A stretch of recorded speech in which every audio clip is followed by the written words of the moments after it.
जिंदगी जिंदाबाद। सब लोग अच्छे हैं बच्चे लोग?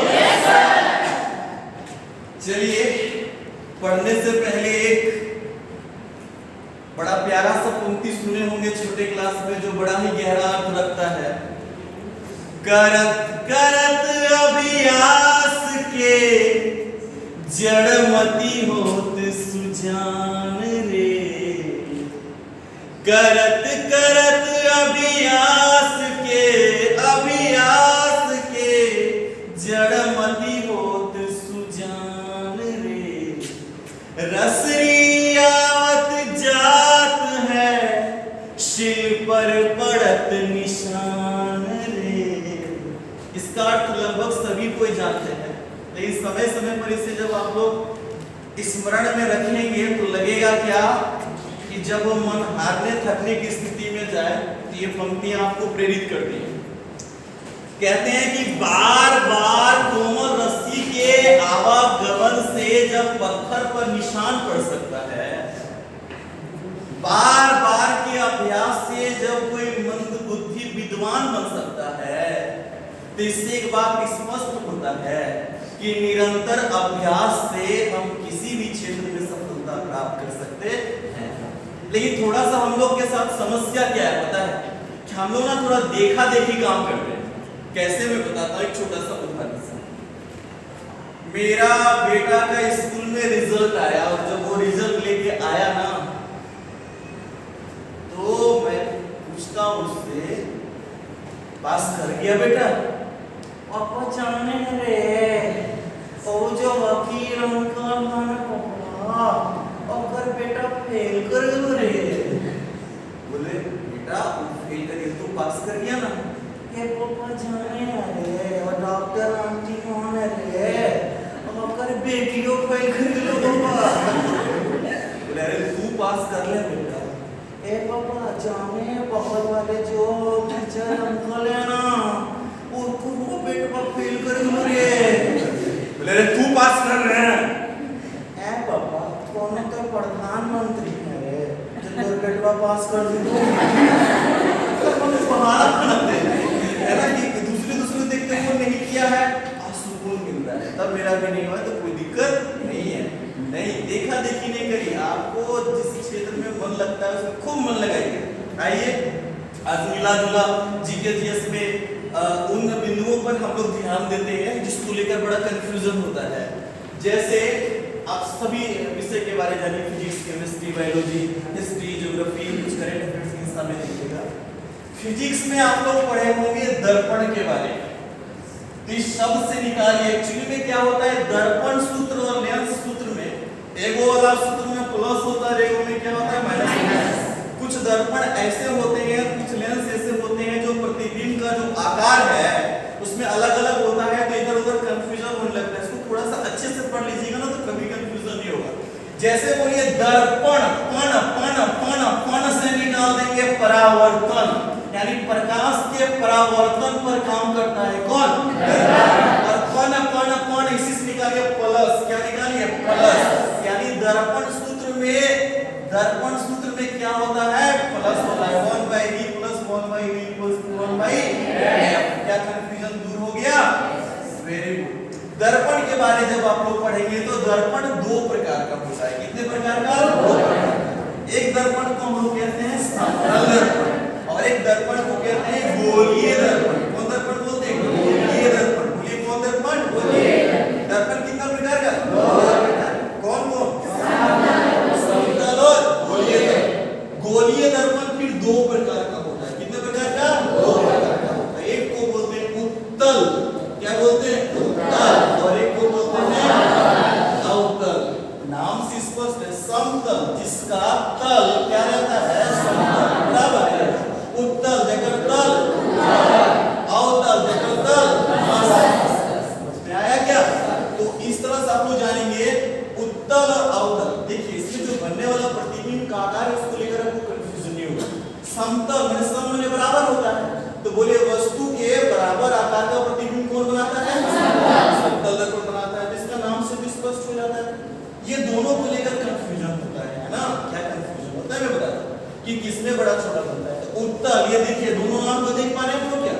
इसमें छोटा नाम किसका है? उत्तल दर्पण का नाम है। तो बोलिए हमेशा छोटा प्रतिबिंब कौन बनाता है? हमेशा छोटा प्रतिबिंब कौन बनाएगा? जोर से, फिर से, और एक बार। उत्तल दर्पण हमेशा कैसा प्रतिबिंब बनाएगा? छोटा बनाएगा। क्या क्लियर है? और अवतल दर्पण हम लोग देख पाए, समतल तो बराबर बनाया, समतल कैसा बनाया? बराबर। उत्तल कैसा बनाया? छोटा। और अवतल है वो सभी प्रकार का बनाता है, छोटा भी बनाता है, बड़ा भी बनाता है और बराबर भी बनाता है। बोले कौन दर्पण? सभी प्रकार का। कौन बनाएगा? सभी प्रकार का प्रतिबिंब कौन बनाता है? Very good. क्या ध्यान में रह जाएगा? इसके बाद आप लोग ध्यान रखिएगा, इसी का केवल उल्टा कर दीजिएगा तो लेंस वाला हो जाएगा। कौन वाला? लेंस वाला। यहाँ पर लेंस में आ जाएंगे तो इसमें याद रखेंगे इधर हो जाएगा कौन चीज? अवतल। कौन लेंस हो जाएगा? अवतल लेंस। और इधर कौन लेंस हो जाएगा? दर्पण का उल्टा कर दीजिएगा तो किसका मिल जाता है? लेंस का मिल जाता है। क्या ध्यान में रह जाएगा? ये संक्षेप में जानकारी क्लियर हो गया? Very good. उसके बाद आइए दूसरे हिस्से पर बात करते हैं। केमिस्ट्री के हिस्से में जानिए जानकारी। इसको पहचानते हैं, यह है कैल्शियम कार्बाइड। कौन है?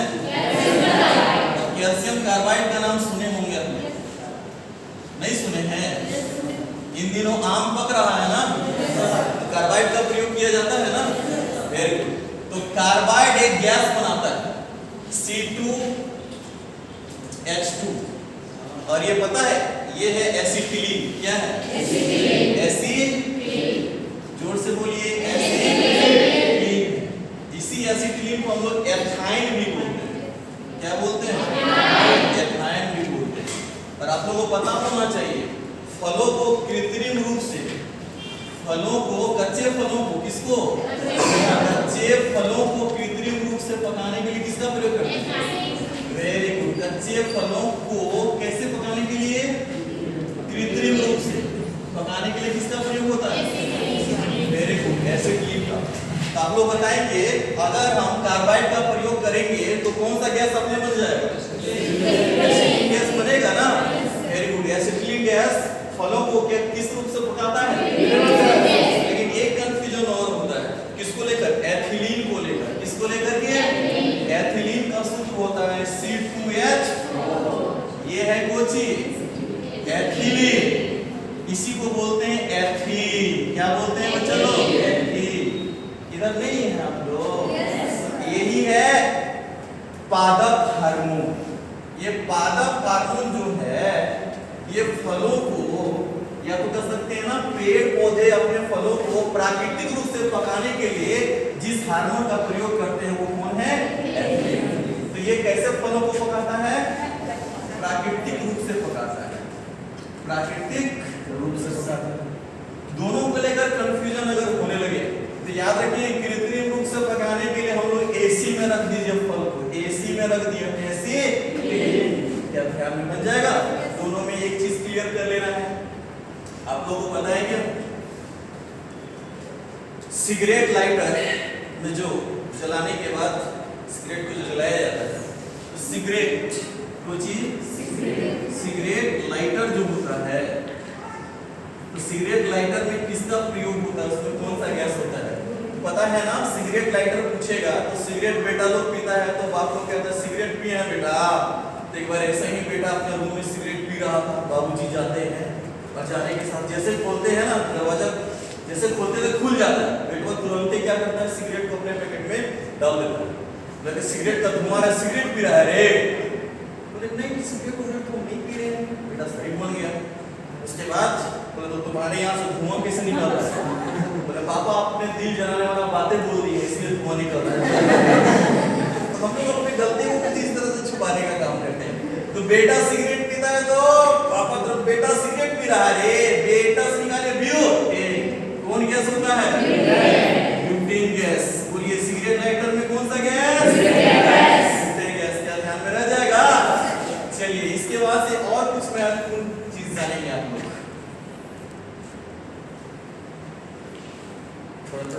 इसको देखिए, NaC2H5 इसको पहचाना है कौन है? ये है सोडियम बेंजोएट। कौन है ये? Sodium benzoate. बड़ा प्यारा नाम है सोडियम बेंजोएट। इससे रिलेटेड अक्सर प्रश्न देता रहता है। सोडियम बेंजोएट क्या लिखा है? सोडियम बेंजोएट माने सोडियम सड़े से बचाएगा। सोडियम बेंजोएट सड़े से बचाएगा, सड़ने से बचाता है। किसको? खाद्य पदार्थ को, भोजन को, खाद्य पदार्थ को। अगर पूछेगा आपसे खाद्य पदार्थ को, भोजन को सड़ने से बचाने के लिए कौन से रसायन का प्रयोग करते हैं? Sodium benzoate. Is it clear? कुछ सूत्र तो बड़े आसान है, परीक्षा में पूछता रहता है। जैसे खाने वाला नमक जो है, तो जैसे यहाँ पे नमक एक्रेम उत्तर है, न Na है और क से क्लोरीन है, सोडियम क्लोराइड Na। तो ये तो नमक हो गया, नून हो गया। अब चीनी नहीं रहेगा, चीनी को चीनी, तो चीनी से चाय बनाते हैं। तो अक्सर जब चाय पीने जाते हैं तो बोलते हैं चाय हो, सी से चाय हो बाबा, चाय हो बाबा। 11 को 2 बाबा, 12 22 11। किसका सूत्र है? चीनी का रासायनिक सूत्र है। इज इट क्लियर और नॉट? क्या ध्यान में चला गया? Very good. चलो, इस तरह हम लोग जान पाए कैल्शियम कार्बोनेट कौन सा गैस बनाता है? एसिटिलिक गैस बनाता है। एसिटिलिक गैस से कच्चे फलों को कृत्रिम रूप से क्या किया जाता है? दोनों में लेकर कर कंफ्यूजन होने लगे कि एथिलीन और एसिटिलीन, तो ध्यान एसी शब्द रखेंगे। एसी में रख करके हम लोग को कृत्रिम रूप से पका लेना है। सिगरेट लाइटर, सिगरेट पीता है बेटा तो ब्यूटेन गैस का प्रयोग करेंगे। सोडियम बेंजोएट इसी शब्द से निकालेंगे, सड़ने से बचाता है। किसको? कौन बचाता है? Sodium benzoate. नमक में इसमें देखिए, नमक से Na निकाल लीजिए, प्लस से क्लोरीन निकाल लीजिए। चीनी, चीनी जैसे बोलेंगे तो क्या? चीनी हो बाबा, सुन रहे हैं ना? या तो चाय हो बाबा 11 बोलेंगे, बाबा 12 22 और 11। इसको लेकर कभी इधर उधर हो जाएगा तो बाबा 11 बोलेंगे, ध्यान में रह जाएगा ना? 12 22 11। क्या आप लोग बासमती चावल का नाम सुने? बासमती चावल को जब पकाया जाता है, जब उसको बना दिया जाता है भात, तो उसका लंबाई बढ़ जाता है ना? तो भात का लंबाई बढ़ जाता है, इसका क्या कारण है? तो ध्यान रखेंगे, बासमती चावल को पकाने के बाद लंबा बढ़ जाता है। लंबा बढ़ जाता मतलब वो लार्ज हो जाता है, तो उसमें एक स्टार्च पाया जाता है जिसका नाम है एमाइलेज। क्या नाम है?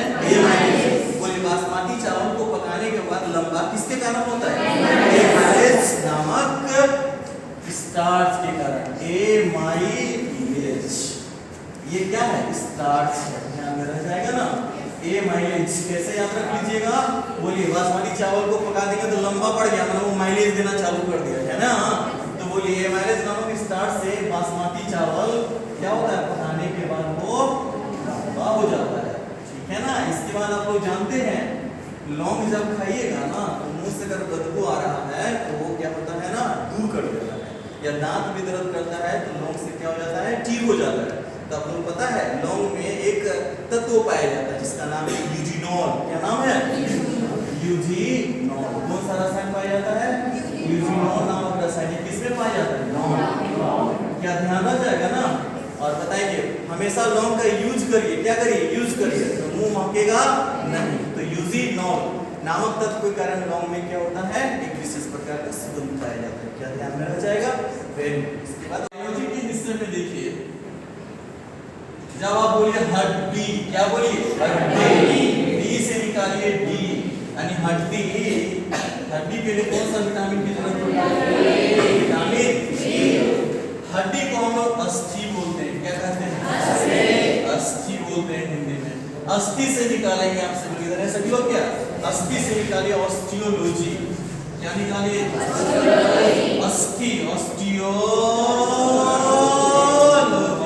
बोलिए हड्डियों का अध्ययन क्या कहलाता है? ऑस्टियोलॉजी।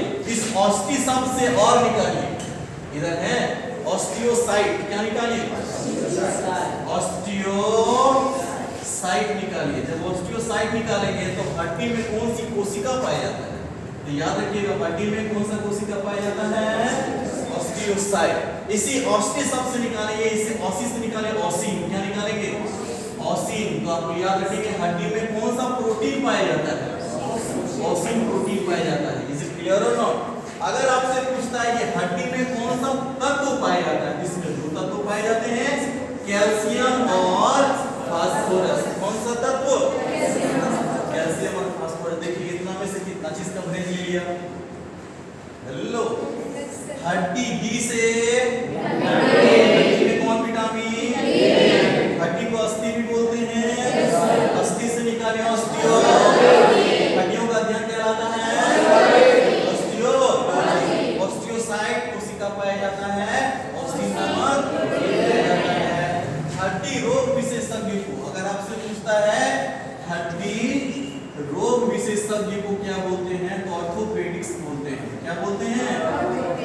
ऑर्थोपेडिक्स। अगर आपका हड्डी में कोई दिक्कत है तो किसके पास जाइएगा? ऑर्थोपेडिक्स के पास जाइएगा।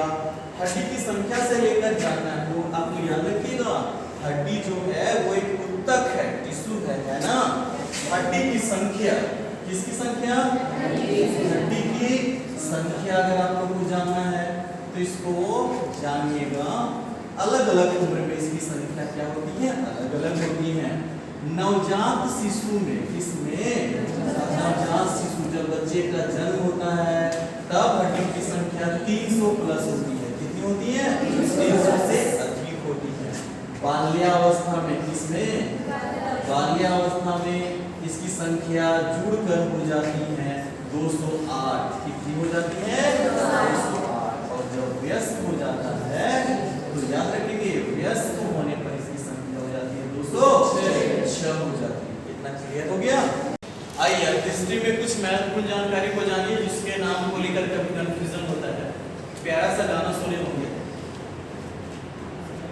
शाहजहां को मुमताज कहती हैं, प्यारे हमारा अमर रहेगा, याद करेगा जहां।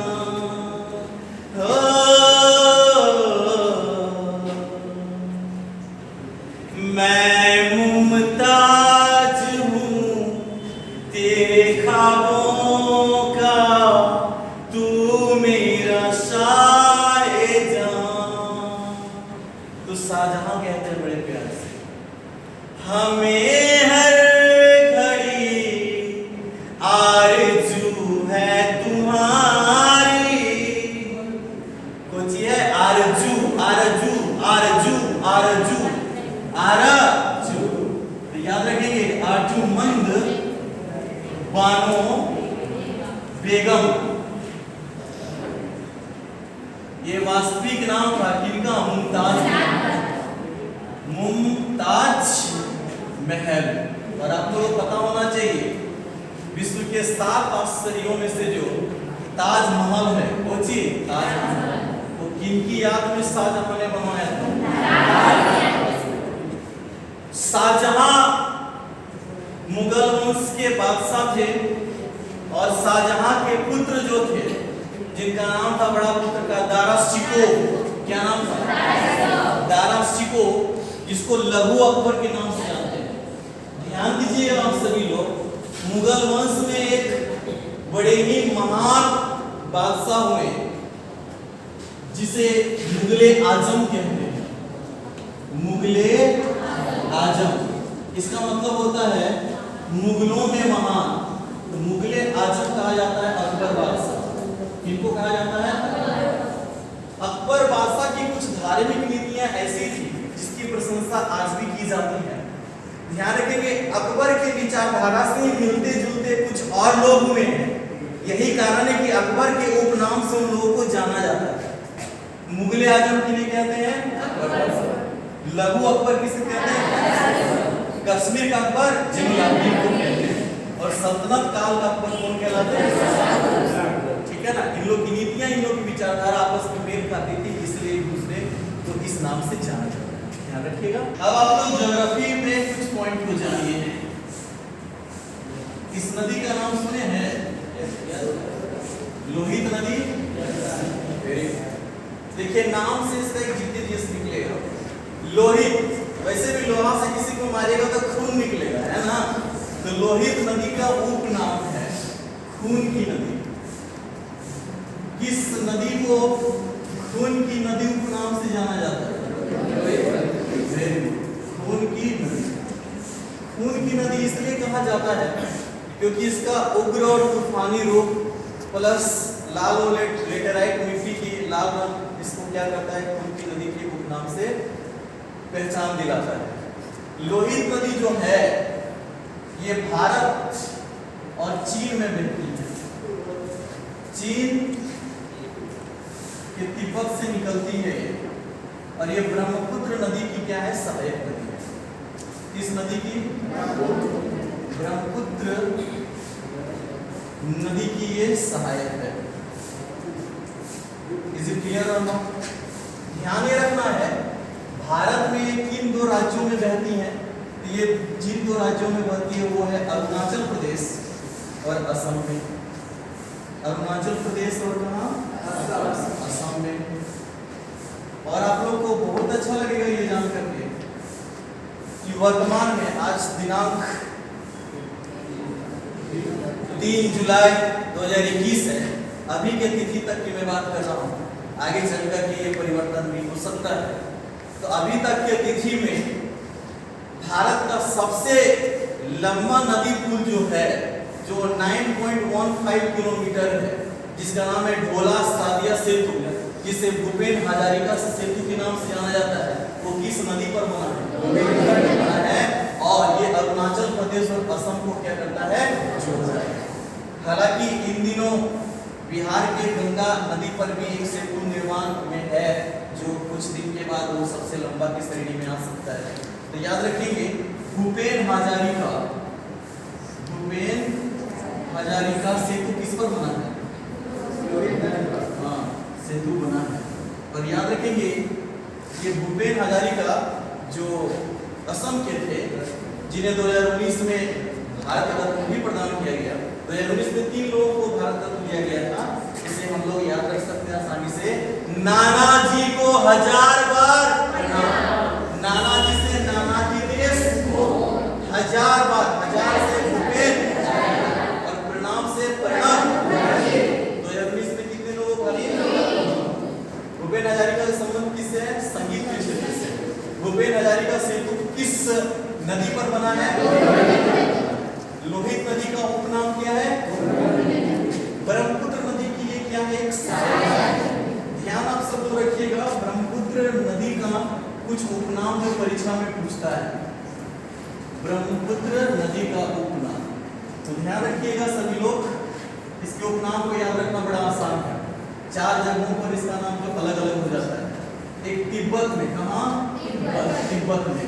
एक अरुणाचल प्रदेश में, कहाँ? अरुणाचल प्रदेश में। और एक असम में, और एक बांग्लादेश में। इसका नाम क्या हो जाता है? अलग अलग होता है।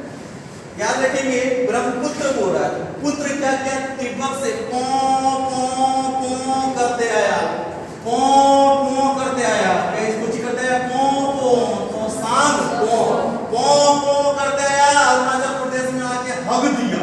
तो याद रखेंगे दिहांग, कोची दिहांग। ये सरनो कौन हग दिया? पुत्र। तो असम से ब्रह्मपुत्र निकाला गया। यहाँ से बाहर हो गया, बाहर होकर के बांग्लादेश में जा मिला तो जमुना के। इस तरह से हम लोग क्या जान पाए? ब्रह्मपुत्र नदी तिब्बत में क्या कहलाता है? अरुणाचल प्रदेश में, असम में और बांग्लादेश में। बोले ब्रह्मपुत्र पौ करते आया और अरुणाचल प्रदेश में अब इसको बोलने में कुछ क्या आप लोग सोना उत्पादन करते हैं? चलिए उसके बाद पुत्र, पहले तो पॉइंट में सबका होता था, तो अब लूरो नहीं। अब थोड़ा सा हो गया तो लोग चर्चा नहीं करना चाहता। यही सबसे इम्पोर्टेंट चीज है। जब आदमी को इमरजेंसी कॉल आता है, कुछ नहीं सोचता भैया भूखे तो रह लीजिएगा, लेकिन अगर लग जाए ना, वो दुनिया में पता है सबसे ज्यादा प्रेशर उसी का होता है। 746 वाट से भी ज्यादा मारता है, ठीक है। तो ब्रह्मपुत्र, फिर जमुना कहाँ कहलाता है? प्यारे बच्चों, करंट अफेयर्स में देख लीजिए, एक नाम बहुत ज्यादा चर्चा में है, एन.वी. रमन। हालांकि इनका नाम का उच्चारण रमना भी और रामना भी किया जाता है। ये आंध्र प्रदेश के हैं। ये नाम क्यों चर्चा में है? क्योंकि सर्वोच्च न्यायालय के, किस न्यायालय के? सर्वोच्च न्यायालय के 48वें मुख्य न्यायाधीश, 48वें मुख्य न्यायाधीश कौन? हाँ, इनका पूरा नाम कैन से है नूतल पार्टी। कौन पार्टी? नूतल पार्टी। और बी से वेंकट, ठीक है ना। इसके बाद आप लोग को जानना है, सर्वोच्च न्यायालय का मुख्य न्यायाधीश की नियुक्ति करे या उसका इस्तीफा करे या उनका शपथ करे, ये भारत के राष्ट्रपति बुलाते हैं। ध्यान रखिएगा, इनका वर्तमान में मासिक वेतन 2,80,000 रुपये है, जो भारत की संचित नीति से मिलता है। याद रखिए, इस पद की गरिमा इसी बात से अनुमान लगाया जा सकता है कि भारत का राष्ट्रपति का पद अगर खाली रहता है तो कार्यवाहक राष्ट्रपति उपराष्ट्रपति होते हैं। अगर उपराष्ट्रपति का भी पद खाली है तो कार्यवाहक राष्ट्रपति के रूप में काम करते हैं सर्वोच्च न्यायालय के मुख्य। इतना ध्यान देना चाहेगा। इसके बाद आप लोग जानिए, किसी भी चीज को करिए तो उसमें ना कभी कभार कोई चीज गलत फहमी हो जाता है कि ये टॉपिक, ये चैप्टर बहुत ज्यादा जटिल है। मैं आपको यकीन के साथ कहता हूँ, उसमें इंटरेस्ट खोजिए, किताब में जैसा लिखा हुआ उसी को बक केवल पढ़िए नहीं, उसके आसपास की चीजों से जुड़िए, याद हो जाए। नहीं हो पा रहा है तो थोड़ा सा समझिए, लिंक नहीं कर पा रहे। एक बड़ी अच्छी सी कहानी सुनिए आपको। एक बार की बात है कि एक व्यक्ति, उसकी पत्नी को नौकरी लग गई, और जब नौकरी लग गई तो वो मुंबई ज्वाइनिंग करने के लिए जाती है।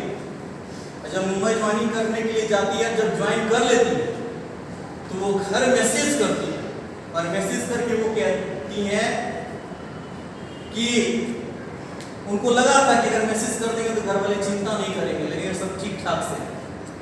लेकिन अद्भुत बात यह हुआ कि मैसेजवा जो किए थे, थोड़ा सा मिस्टेक के चलते वो मैसेज वो दूसरे नंबर पर चला गया। और जिस व्यक्ति के पास वो नंबर चला गया, उसकी पत्नी की मृत्यु कल ही हुई थी। तो बेचारा चिंता में बैठा था।